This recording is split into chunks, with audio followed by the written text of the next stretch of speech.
Well, the motor swap's going to be put on hold for a little while.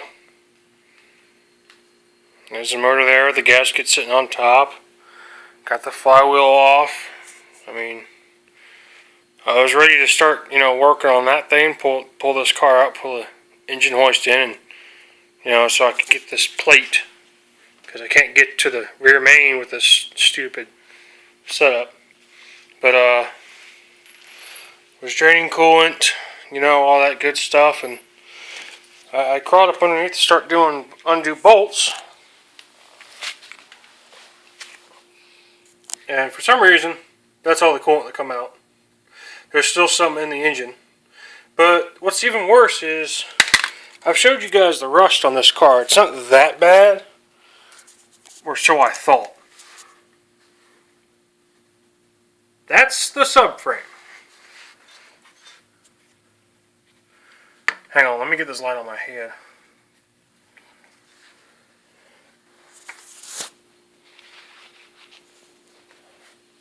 There, now we can see what we're doing. Alright, so that's the subframe. Yeah.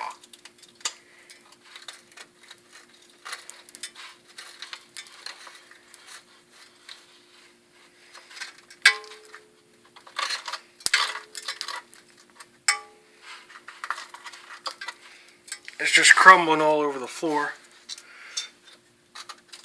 I don't know how this part, the actual subframe, I don't know how that's actually holding up the car right now, because it's just so rusted. Oh! Hang on, let's see, what do we got?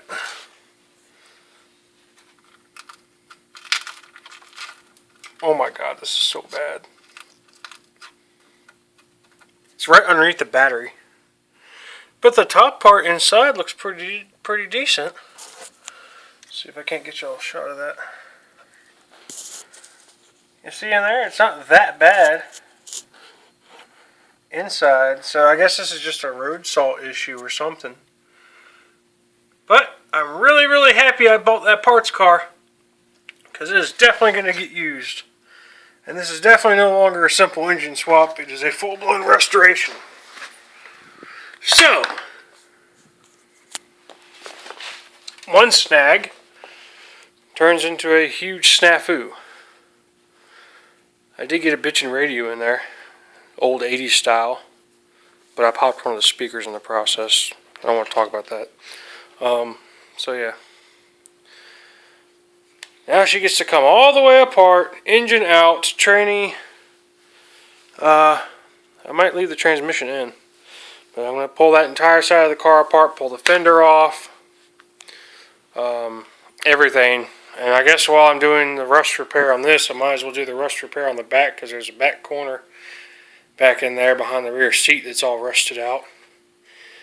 So, yeah, I guess it's restoration time. Good news is, I did find the paint code. Right there. 6G5, which is metallic green. So now I can go and be like, hey, give me a gallon of paint, so we can paint her when I'm done. Because I still got to replace this fender too, because it's all rotted out. Lights. See? It's not that bad, but it keeps getting worse. So yeah.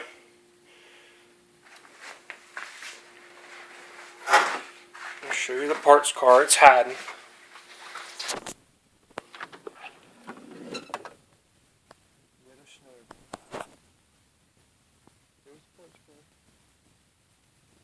Bring it up here, bring it in, and pull everything out of here.